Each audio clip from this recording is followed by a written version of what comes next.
அந்த தாலியை விட அந்த பின்னாடி இருக்கிற அந்த பொண்ணோட மனசுக்கு தான் இன்னும் வேல்யூ அதிகம். ஆடியோமா சார், வாழ்த்துக்கள் சார். முதல் 2 படம் 100 கோடி 100 கோடி, இது ஹேட்ரிக் 100 கோடிக்கு வந்து எதிர்பார்க்கலாமா? படம் எப்படி இருக்கு சொல்லுங்க, அதை பற்றி. நடந்தால் சந்தோஷமாக இருக்கும் சார். கண்டிப்பாக படம் நல்லா வந்திருக்கு. இங்கே எல்லாருக்கும் நம்பிக்கை இருக்குது. ரொம்ப ஜாலியான படம், ஃபேமிலி எல்லாம் சேர்ந்து பார்க்கக்கூடிய படம். ஸோ தீபாவளியும் வருது, ஒரு செலிப்ரேட்டரி மூடில் இருக்கும். ஸோ நல்லது நடக்கும்னு நினைக்கிறேன்.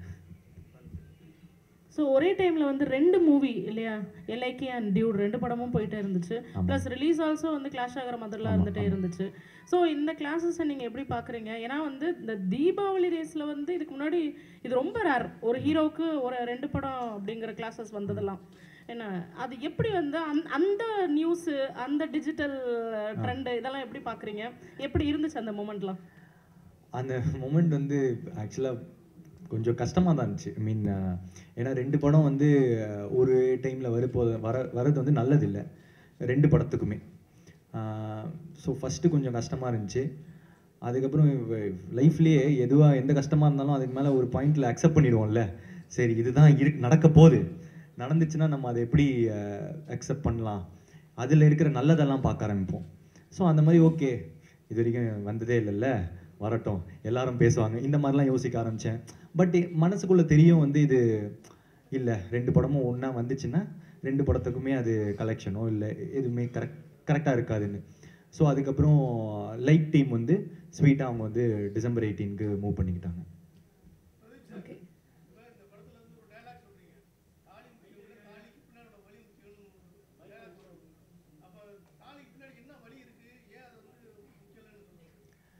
சார் என்னென்னா, இப்போது ஒரு கல்யாணம் பண்ணிட்ட பிறகு அதுக்கப்புறம் அந்த குடும்பத்தில் நிறைய பிரச்சனை இருக்கலாம் சார். ஃபார் எக்ஸாம்பிள் டவுரி பிரச்சனையோ, இல்லை அந்த கணவர் வந்து மனைவியை வந்து அடிக்கிறதாவோ, இல்லை இப்போல்லாம் மனைவியும் அடிக்கிறாங்க. ஸோ அதனால் இந்த மாதிரி எது ஒரு அப்யூசிவ் ரிலேஷன்ஷிப்போ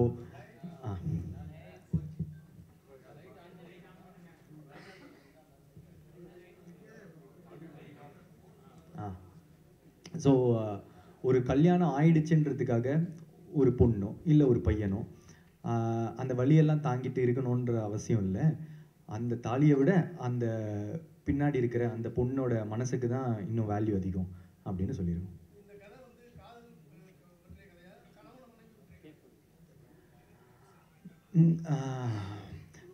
கணவன் மனைவிக்குள்ளேயும் காதல் இருக்கும்ல, ஸோ 2மே வச்சுக்கலாம்.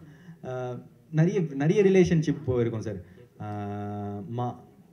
பையன் மாமா பொண்ணு, அதுக்கப்புறம் பையன் மாமா, அம்மா பையன், இதை பற்றின எல்லாத்தோட சேர்த்துன கதை அதான். ஆமாம், அதை தாண்டி இன்னும் ஒரு ஸ்ட்ராங்கான சோஷியல் மெசேஜ்லாம் கூட இருக்குது. இப்போது இந்த டைமுக்கு ஒரு ரொம்ப முக்கியமான ஒரு இஷ்யூவாக இருக்கும், அதை பேசியிருக்காரு டைரக்டர்.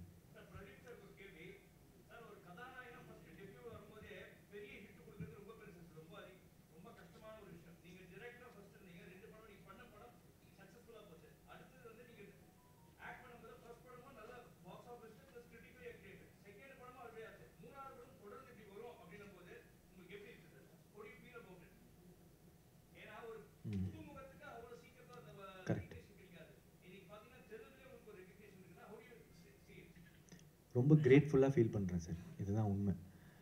எல்லாருக்கும் நடக்கிறது இல்லை. அது நமக்கு நடக்கும்போது சில நேரத்தில் வந்து உட்காந்து யோசிக்க வேண்டியதாக இருக்குது, ஏன் நடக்குது, எதுக்கு நடக்குது. நிறைய டேலண்ட்ஸ் இருக்காங்க சார், நானே பார்த்துருக்கேன். ஸோ அதெல்லாம் தாண்டி சில நேரத்தில் நமக்கு இவ்வளோ லவ் கிடைக்கிது அப்படின்னு பார்க்கும்போது சில நேரம் நானும் உட்காந்து யோசிப்பேன், எதுக்கு சொல்லும் போது லாஸ்ட்டில் எதுவுமே ஆன்சர் இல்லாத போது ரொம்ப கிரேட்ஃபுல்லாக ஃபீல் பண்ணி ரொம்ப தேங்க்ஃபுல்லாக இருக்கிறது மட்டும்தான் சார் சொல்யூஷன். அவ்வளோதான். Okay, hi Pradeep, this is Rohini from new Indian express. பொதுவாகவே வந்து பொங்கல் தீபாவளி அப்படின்னாலே பெரிய ஒரு ட்ரெண்ட் செட் வந்து கிரியேட் பண்ணியிருக்காங்க இண்டஸ்ட்ரியை பொறுத்த வரைக்கும். பெரிய படங்கள், ஒரு பெரிய ஹைப் எக்ஸ்பெக்டேஷன்ஸ் அப்படின்னு. பட் இந்த டைம் பொறுத்த வரைக்கும் 2025ல் எல்லாமே ஜென்சி ஹீரோக்களுடைய கிளாஷாக வந்து இருக்கு. ஸோ அந்த ஒரு காம்படிஷன் வந்து எப்படி பார்க்குறீங்க? ஏன்னா உங்கள் கூட ரிலீஸ் ஆகிற அத்தனை படங்களுமே வந்து பார்த்தீங்கன்னா ஜென்சியோட ஃபேவரட்டாக இருக்காங்கல்ல, அந்த ஹீரோக்கள் படமாக ரிலீஸ் ஆகுது. ஸோ முழுக்க இந்த கிளாஷ் எப்படி பார்க்குறீங்க? இது ஃபஸ்ட்டு நான் வந்து இது கிளாஷாக பார்க்கல.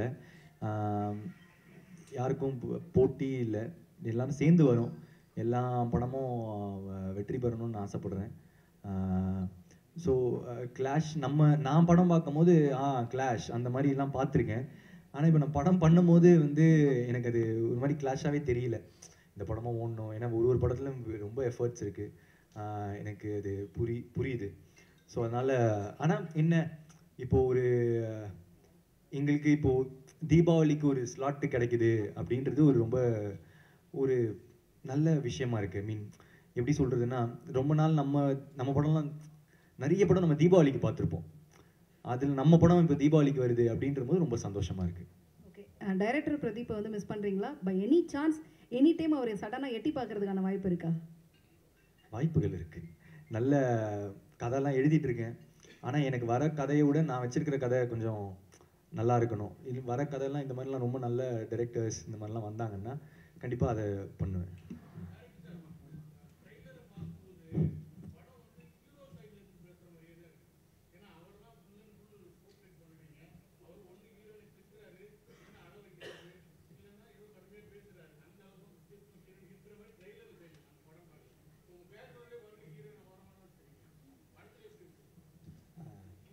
எல்லாருக்கும் வணக்கம். படத்தில் பார்த்தீங்கன்னா ட்ரெய்லரில் நீங்கள் சோஷியல் மீடியாவோ இல்லை எதையோ நீங்கள் தேடினீங்கன்னா எண்டில் வர்ற அந்த அலையவ கொலையவ போர்ஷன் வந்துட்டு ரொம்ப நல்லா ஹிட் ஆச்சு. அதில் அவங்க தண்ணியோடு இருக்கிற அந்த போர்ஷன் வந்துட்டு ரொம்ப நல்லா போச்சு. அது அவங்களுக்கான ஒரு ப்ரெசன்டேஷனாக தான் இன்டென்ட் பண்ணி தான் அந்த ஷார்ட்டை முடித்தது. அங்கே முடிக்கணுன்ற இன்டென்ஷனில் வந்துட்டு ஹீரோயினுக்கும் இம்பார்ட்டன்ஸ் கொடுக்கணுன்றது இருக்குது. அதை தாண்டி இங்கே ஏன் இல்லை அங்கே ஏன் இல்லைன்னா அதுக்கு காரணம் இல்லை, ஓவராலாக இருக்கான்னா இருக்குது.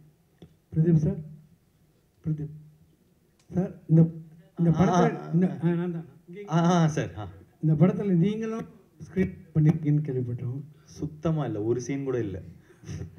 அப்புறம் இந்த தாடி வச்சு எப்பொழுதுமே நடிக்கிறீங்க, தாடி இல்லாமல் எப்பயாச்சும் நடிப்பீங்களா? நடிக்கலாம் சார். இது என்னன்னா தாடி எடுத்தால் ரொம்ப கொஞ்சம் சின்ன பையன் மாதிரி இருக்கேன்னு ஃபீல் பண்ணுறாரு. அதனால இருக்குமே, ஹீரோ மாதிரி தானே இருக்கும். ஆமாம் சார். அடுத்த படத்துல ஏதாச்சும் ட்ரை பண்ணுங்க. சரிங்க சார். சார், ப்ரொடியூசர் சார், இந்த படம் தமிழ் படம் எப்படி இருக்குது? தெலுங்கில் ஈஸியாக இருக்கா? தமிழ் டெக்னீஷியன்லாம் எப்படி பண்ணுறாங்க? அடுத்த ரஜினியை வச்சு நீங்கள் பண்ணுறதா இங்கே ஒரு ரூமர் இருக்குது, அது உண்மையா?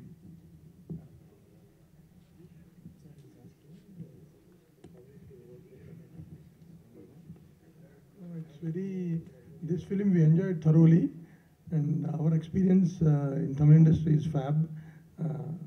Our first film is Good Bad Ugly, and we can't expect any better launch than that. And this team is we can do any number of films with this kind of team, and we are so happy. And Sir, Pradeep sir.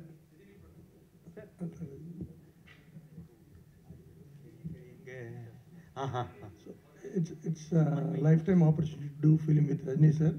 We are trying to take good script to sir, and if he agrees, what more we want? Thank you. Pradeep sir, Jude Pradeep, வாழ்த்துக்கள். இங்கே sir என்னென்னா, நம்ம Sai news director அவர் கூட join பண்ணும்போது உங்களுக்கு என்ன தோணுச்சு? பாட்டு ஹிட்டாக வந்து ஒரு விஷயம் போச்சு, அனிருத்தை விட நல்லா பண்ணுறாருன்ட்டு. அப்போ உங்களுக்கு என்ன தோணுச்சு? டைரக்டர் கிட்ட என்ன பேசுனீங்க? பாட்டு ஹிட்டாக இல்லை, நான் ஃபர்ஸ்ட் டைம் ஊரும் பிளட் வந்து போய் ஸ்டுடியோவில் கேட்டேன். ஸ்டுடியோவில் கேட்கும் போதே எனக்கு ரொம்ப ஃப்ரெஷ்ஷாக இருந்துச்சு, ரொம்ப புதுசாக இருந்துச்சு சவுண்டிங். அண்ட் நாங்கள் அந்த ஸ்டைல்ஸ் பற்றிலாம், அந்த பாட்டோட ஸ்டைல் அதை பற்றிலாம் டிஸ்கஸ் பண்ணிகிட்டு இருந்தோம். அப்போது இது ஷுவராக ஹிட்டுன்னு தெரிஞ்சிருச்சுங்க அப்போவே. ஸோ அந்த பாட்டோட ரிசல்ட் வரும்போது நாங்கள் ரொம்ப பெருசாக பேசிக்கல, ஏன்னா நாங்கள் எதிர்பார்த்தது தான் அது. பிரதீப் சார் இங்கே sir, Pradeep sir. Thank you sir, thank you so much sir. Sir sir,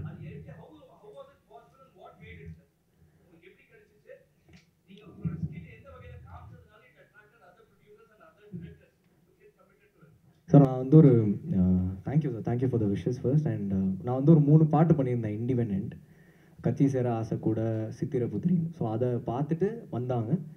and முக்கியமாக ஒரு டெபியூட்டன் நம்பி இவ்வளோ பெரிய ப்ரொடியூசர்ஸ் வரும்போது, அப்போ நம்மளுக்கு தெரியல, நம்மளை நம்பி இத்தனை ப்ரொடியூசர்ஸ் வராங்க, இத்தனை டைரக்டர் வராங்கன்னா நம்மளை சாட்டிஸ்ஃபை பண்ண இல்லை, நம்மக்கிட்ட ஏதோ ஒன்று பிடிச்சிருக்கு, அதை நம்ம நல்லா டெலிவர் பண்ணுவோம்னு நம்பி வராங்க. ஸோ அதை நல்லா பண்ணியிருக்கேன்னு நினைக்கிறேன். உங்களுக்கு பிடிச்சதுன்னா ரொம்ப சந்தோஷம். Thank you sir. பிரதீப் சாருக்கு தமிழ் சினிமாவில் ரஜினி சாருக்கு ஒரு பேர் இருக்குது, அவர் ஃபார்முலா பிரேக் பண்ணார் அப்படிங்கிற மாதிரி ஒரு விஷயம் இருக்குது இல்லையா? ஸோ இப்போ ரீசெண்டாக பிக் பாஸில் வந்து நாகார்ஜுனா சார் ரஜினி சார் நான் தனுஷ் கூட உங்களுக்கு கம்பேர் பண்ணி பேசியிருந்தார். ஸோ அதை எப்படி என்ன நினைக்கிறீங்க நீங்கள்? ரொம்ப சந்தோஷமாக இருந்துச்சு சார். ஏன்னா நாகார்ஜுனா சார் மாதிரி ஒரு பெரிய ஹீரோ வந்து அந்த ஒப்பிட்டு பேசும்போது உண்மையிலே ரொம்ப சந்தோஷமாக இருந்துச்சு. இல்லை அந்த ஃபார்முலா நீங்கள் பிரேக் பண்ணிட்டீங்கன்னு நினைக்கிறீங்களா? ஃபார்முலானா என்ன சார்? அதாவது அது ஃபார்முலா நான் சொன்னார் அந்த டைம் வந்து அவர் வந்த பிறகு ஒரு சினிமாவே கொஞ்சம் மாறிச்சு, அந்த ஒன்று மாற்றினாங்க. அந்த மாதிரி ஒரு ஒரு ஜென்ரேஷனில் இப்போ உங்களை நான் அப்படி பார்க்குறேன் அப்படின்னு சொன்னார். அந்த மாதிரி நான் நினைக்கிறேன், அவர் நினைக்கிறாரு, அதுக்கு நான் சந்தோஷப்படுறேன் சார். Thank you sir.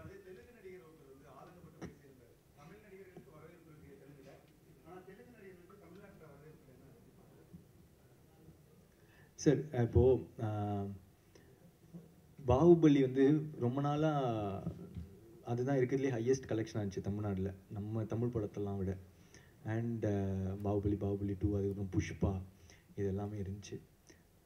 அதுக்கப்புறம் இப்போது நான் ஸ்வீட் ஆர்ட்ஸ்னு லிட்டில் ஆர்ட்ஸ்னு ஒரு படம் வந்துச்சு. நான் போய் தேட்டரில் பார்த்தேன் இங்கே சென்னையில். ரொம்ப சூப்பராக இருந்துச்சு, செம்மையாக இருந்துச்சு. ஒரு சின்ன டீமு, சின்ன பட்ஜெட்டில் பண்ணியிருக்காங்க. அங்கே ஹவுஸ்ஃபுல்லாக இருந்துச்சு தேட்டர். ஸோ நம்மளும் இப்போது கொஞ்சம் பார்க்க ஆரம்பிச்சிட்டோம்னு நினைக்கிறேன். இன்னும் கொஞ்ச நாளில் அப்படியே அது எக்ஸ்பேண்ட் ஆகும்.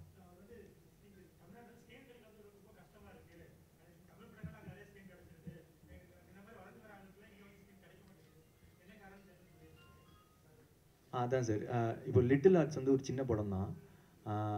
அது இங்கே தேட்டரில் தான் பார்த்தேன், ரொம்ப நல்லா இருந்துச்சு. ஸோ கொஞ்சம் கொஞ்சமாக நம்மளும் ஓப்பன் ஆகிட்டு இருக்கோம். ஸோ நம்மளும் கன்சியூம் பண்ணுவோம்னு நினைக்கிறேன். Hello Mamitha, Shalini here. Hi, welcome back to Tamil cinema again. Thank you so much. Okay, so உங்கள் கேரக்டர் பற்றி சொல்லுங்கள். ஸோ பிஹைண்ட் த ஒரு பப்ளி கேர்ளுக்கு பிஹைண்டில் வந்து ஒரு பெரிய எமோஷன் இருக்க மாதிரி இருக்குது சீன்ஸ் எல்லாம் பார்க்கும்போது ட்ரைலர்ஸில். ஸோ உங்கள் கேரக்டர்? டியூட்டில் என்னோட கேரக்டர் நேம் வந்துட்டு குரல். So like her name, like she is very vocal about her emotions. She is true to her emotions அப்படின்னு சொல்லலாம். And she is someone who genuinely cares about others. So எனக்கு வந்து குரல் is one of my favorite characters and I hope you'll all like her.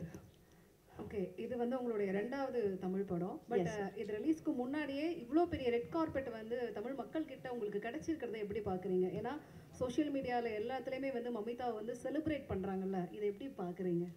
ஐயோ, எனக்கு ரொம்ப கிரேட்ஃபுல்லாக இருந்துச்சு. Because நான் நடித்தது வந்துட்டு ஒரு மலையாளம் படம். அண்ட் அது வந்துட்டு எல்லாருமே இங்கே தமிழ்நாட்டிலையும் in Telugu language also it got a big எப்படி சொல்கிறது ரிசெப்ஷன். சத்தியம் பண்ண I mean to be very honest.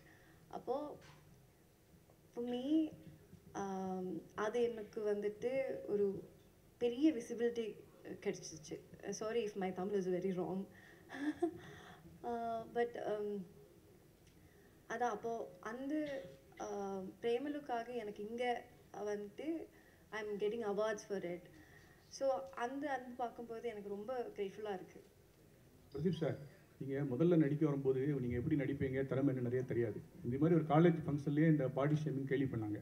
அதுக்கப்புறம் 2 படம் பெரிய ஹிட் கொடுத்துருங்க, 100 கோடி. இப்போ கூட ஒரு சமீபத்தில் ஒரு ப்ரெஸ் மீட்டில் வந்து அந்த உடல் ரீதியாக வந்து நிறைய கொஸ்டின் பண்ணுவாங்க. அந்த மாதிரி கேள்விகளை எப்படி எதிர்கொள்கிறீங்க, அவங்களுக்கு என்ன பதில் சொல்லணும்னு நினைக்கிறீங்க? ஒன்றுமே இல்லை சார், எனக்கு பெருசாக அஃபெக்ட் பண்ணுறது இல்லை. எனக்கு முன்னாடி இவ்வளோ லவ் இருக்கும் போது நான் ஏன் சார் அதை பற்றிலாம் யோசிக்கணும்? எதுவுமே சரியாக ஒர்க் அவுட் ஆகலை, அதுக்கப்புறம் இந்த மாதிரிலாம் ஒன்று நடக்குதுன்னா அப்போது உட்காந்து யோசிக்கலாம். ஆனால் மக்கள் தான் இவ்வளோ வரவேற்பு தராங்க, அப்போது இது ஒரு பெரிய மேட்டர் இல்லை சார். சார், அப்புறம் ரஜினி சார் கமல் சாரும் இணைஞ்சி படம் பண்ணுறது முடிவாயிட்டு. ஆனால் ரஜினி சார் சொல்லுறாரு இன்னும் கதை முடிவாகலை, டைரக்டர் முடிவாகலைங்காரு. சப்போஸ் உங்களுக்கு விட்டு கேட்டாங்கன்னா உங்கள்கிட்ட கதை இருக்கா, எந்த மாதிரி ஜானரில் அந்த 2 பெரிய ஸ்டாரை வச்சு படம் பண்ணுவீங்க? சார் கதை இல்லைங்க சார் என்கிட்ட அந்த மாதிரி. ஆமாம், 2 பெரிய லெஜண்ட் சார். அவங்க 2 பேரும் சேர்த்து கனவுல கூட யோசிச்சிருக்க மாட்டோம். சும்மா ஜாலியாக வீட்டில் இருக்கும் போதெல்லாம் யோசிப்போம், ரஜினி சாருக்கு இப்படி ஒரு கதை இல்லை அந்த மாதிரிலாம் இருந்து ரஜினி சாரும் கமல் சாரையும் சேர்த்து வச்சு ஒரு கதையை நம்ம அந்த மாதிரிலாம் அந்த மாதிரி யோசிச்சு அந்த மாதிரி ஒரு கதை பண்ணதில்லை. அண்ட் இப்போதைக்கு நம்ம கான்சன்ட்ரேஷன் ஃபுல்லாக acting sir. One second director sir actually இந்த கொஸ்டினோட இன்னொரு வெர்ஷன் நம்மளோட மீட்டில் நீங்கள் ஒன்று சொன்னீங்க, ஒருவேளை ரஜினி சார் எனக்கு ஒரு 30 இயர்ஸில் வந்து கால் ஷீட் கொடுத்துருந்தா எப்படி ஒரு கதை பண்ணியிருப்பனோ அப்படி தான் இந்த கதையை நான் எழுதுனேன் அப்படின்னு சொன்னீங்க. இல்லை திருத்தம், கால் ஷீட் கொடுத்துருந்தா இல்லை, கொடுத்தாலும் கொடுக்கலனாலும் நான் அவரை நினச்சி எழுதினேன், அவ்வளோதான். இப்போ வந்துட்டு எனக்கு தெரியும் அது, அதுக்கப்புறம் நிறைய இடத்துல பார்த்தேன். நம்ம ஒரு துறைக்கு வரோம், இப்போ ஒரு ஸ்டீவ் ஜாப்ஸ், ஒரு மைக் டைசன், இந்த மாதிரி அதோட லெஜெண்டரிஸை நான் இன்ஸ்பிரேஷனாக வச்சு தானே வருவாங்க. அந்த மாதிரி எனக்கு அவர் ஒரு இன்ஸ்பிரேஷன், நான் அவரை நினச்சி எழுதினேன், அவ்வளோதான்.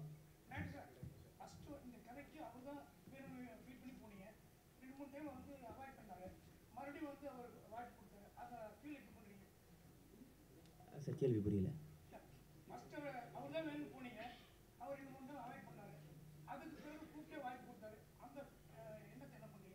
இல்லை ரொம்ப சந்தோஷமாக இருந்துச்சு சார். இந்த ப்ராஜெக்ட் வந்துட்டு அவர் அவர் வேணும், அவர் இருந்தால் ரொம்ப நல்லாயிருக்கும்னு நினச்சேன். அவர் இல்லை அப்படின்ட்டோன்னே வேறு யாரையாவது வச்சோம், ஏன்னா கதை பண்ணி ஆகணும், அந்த படம் எனக்கு ஸ்க்ரீனில் வந்தாகணும், அப்படி தான் போனேன். பட் திரும்ப இவர் கூப்பிட்டு வந்தோடனே சூப்பர், நம்ம நினச்ச மாதிரியே வரப்போகுதுன்ற சந்தோஷம் அதிகமாக இருந்துச்சு.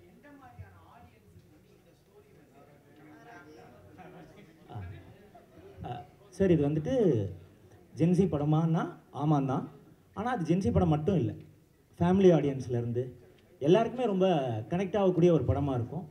அண்ட் இது வந்துட்டு யாரோ கேட்டிருந்தாங்க காதல் படமா லவ் ஃபிலிமா அப்படி இப்படின்ட்டு. இது லவ் ஃபிலிம் தான்.